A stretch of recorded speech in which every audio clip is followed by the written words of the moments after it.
Assalamualaikum warahmatullahi wabarakatuh.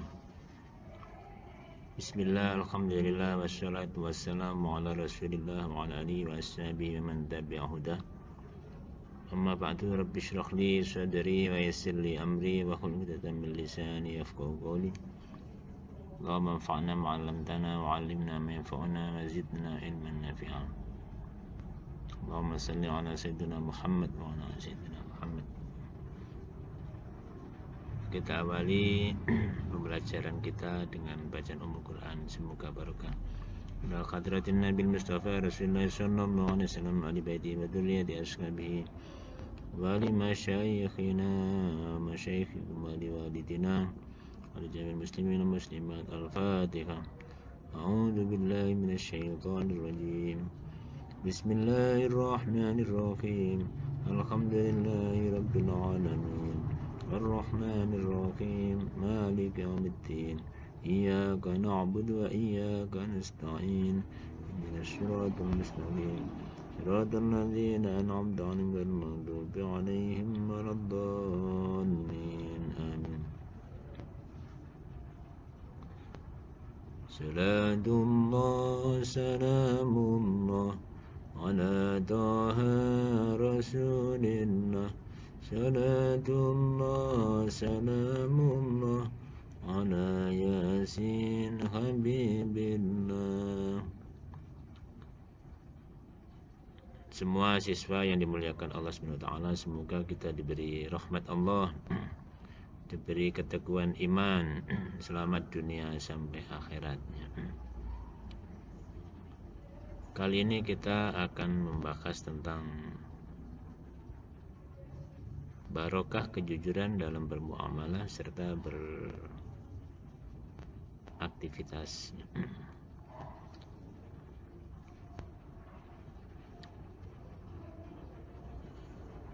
Dari judul itu yang akan kita bahas nanti surat Al-Mutaffifin dan surat Al-An'am. Satu ayat dari surat Al-An'am, yaitu ayat 152.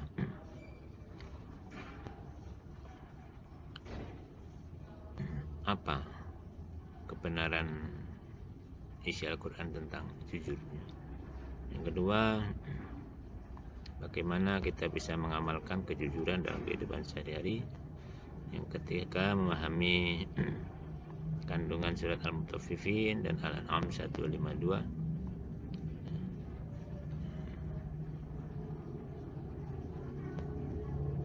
Dan anak-anak nanti bisa latihan sendiri, kalau perlu menghafal surat Al-Mutaffifin sama Al-An'am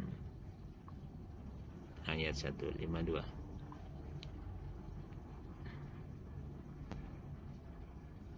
Mungkin nanti akan kita bahas juga tentang dampak positif kejujuran dalam bermuamalah. Jadi dalam kehidupan sehari-hari ada dampak enggak orang jujur atau tidak, itu nanti akan kita singgung di situ. Untuk selanjutnya mari kita ikuti slide berikutnya.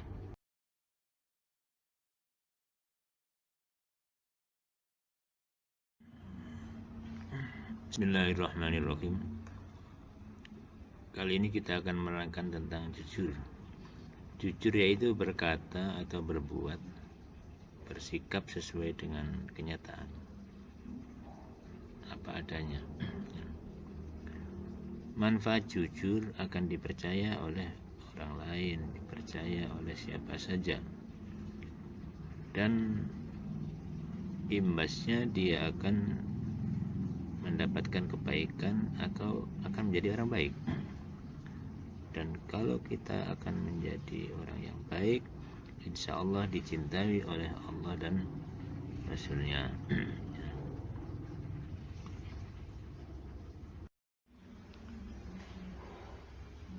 Rasulullah bersabda Tetaplah kalian pada kejujuran, karena jujur menunjukkan kepada kebaikan,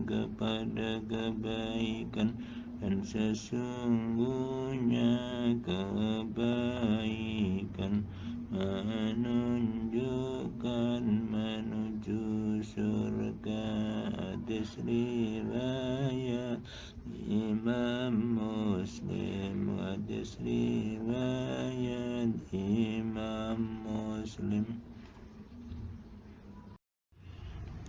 Berkaitan dengan kejujuran, kita ingat cerita Syekh Abdul Qadir Al-Jilani, seorang wali kutub, pimpinan para wali di Baghdad. Waktu kecil beliau itu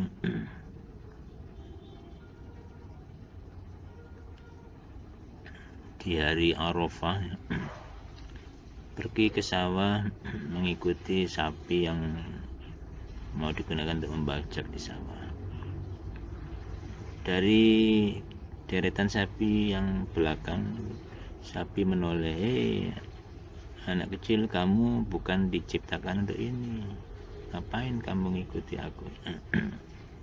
Terus pulang dan matur pada ibunya bahwa beliau ingin mencari ilmu di Baghdad.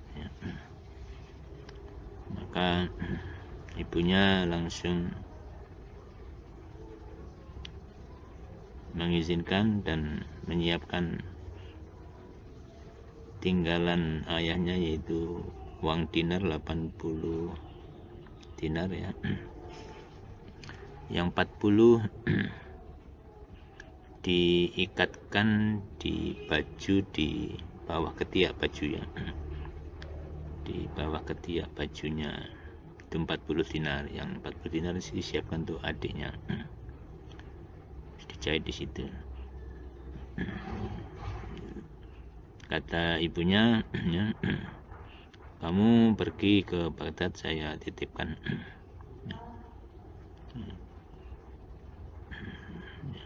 Saya titipkan kepada Allah Subhanahu wa Ta'ala. Cuma aku pesan kamu harus jujur dalam keadaan apapun. Terus beliau mengantar Syekh Abdul Qadir Al-Jilani sampai halaman dan titipkan kepada kafilah atau rombongan pedagang yang pergi ke Baghdad.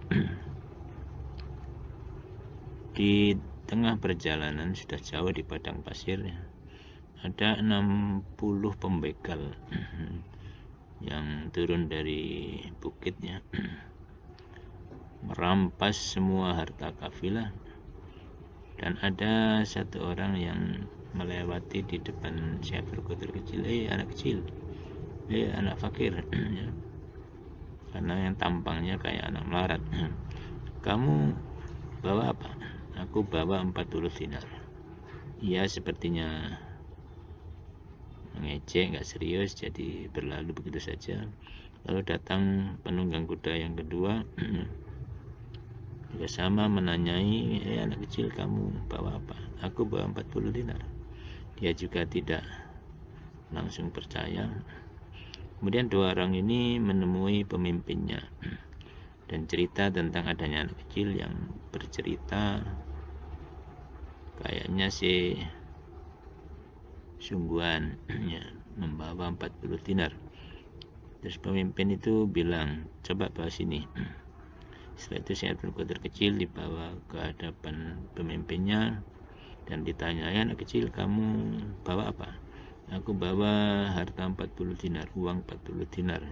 Dinar itu duit emas, jadi kepingan emas 40 dinar ya.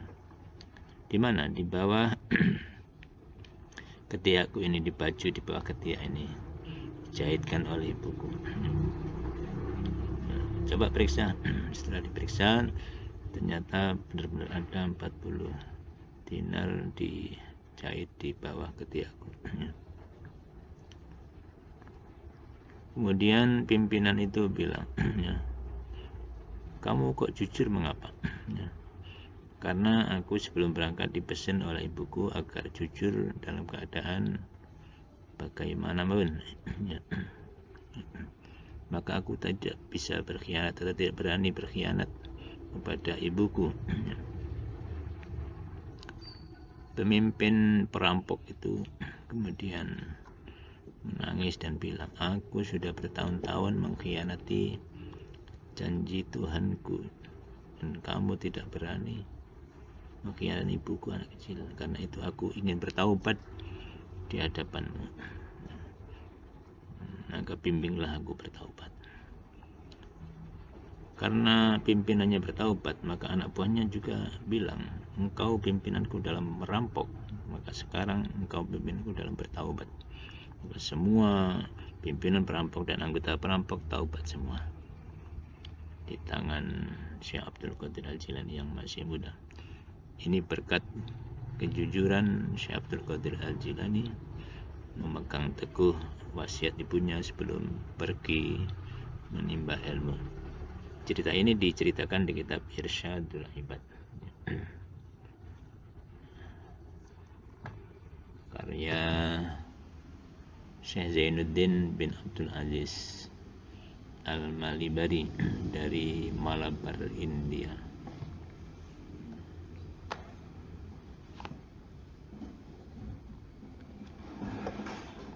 Halaman 75. Hikmah dari cerita tersebut bahwa kejujuran Syekh Abdul Qadir Al-Jilani akan berdampak membawa kebaikan, yaitu bertaubatnya rombongan perampok yang jumlahnya sekitar 60 orang.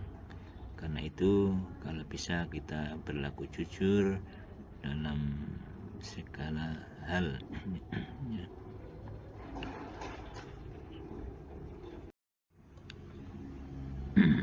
Cuma kalau dalam situasi perang ya kita boleh sepertinya berbohong, namanya tauriyah ya. Tauriyah itu menutupi maksud ya, jadi luarnya tampaknya kedengarannya berbohong tapi sebenarnya tidak.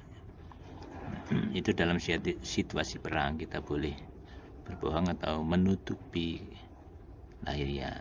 Contoh Nabi Ibrahim ketika bawa istrinya, pergi sama istrinya, di tengah perjalanan dihadang oleh polisi tentara sang raja ya. Biasanya akan merampas istri yang cantiknya.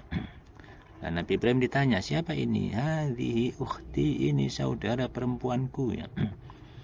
Mengapa beliau jawab itu? Sebab beliau tahu kalau dijawab ini istriku pasti akan dibunuh. Maka beliau tutupi hadhihi ukhti. Dalam hati tidak bohong ini, karena waktu itu yang dimaksud oleh Nabi Ibrahim adalah ini saudara perempuanku seagama. Yang Islam cuma 2 waktu itu, Nabi Ibrahim sama istrinya, yang lain kafir. Maka beliau tidak berbohong. Yang kedua, boleh melakukan tauriyah adalah untuk mendamaikan orang. Jika ada 2 orang atau beberapa orang yang sengketa, maka kita tidak boleh polos-polos atau jujur-jujur saja. Harus kita tutupi cerita-cerita jelek, omongan jelek pihak satu ke pihak yang lain ya. Kita tutupi supaya mereka berdamai, pihak-pihak yang bersengketa supaya damai. Kita tutupi aib-aibnya, omongannya jelek.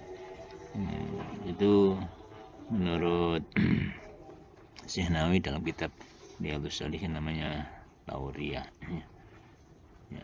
Semoga ada manfaatnya ya.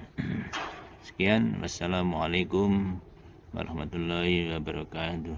Rabbi fanfa'na bibarakatihim wahdinal husna bi hurmatihim wa amidna fi tariqatihim wa mu'afatihim minal Rabbi faqihna wa faqih ahlana Rabbi alimna alladhi yanfa'una Rabbi faqihna wa faqih ahlana wa qarabatin lana fi dinina. Amin ya Allah, amin ya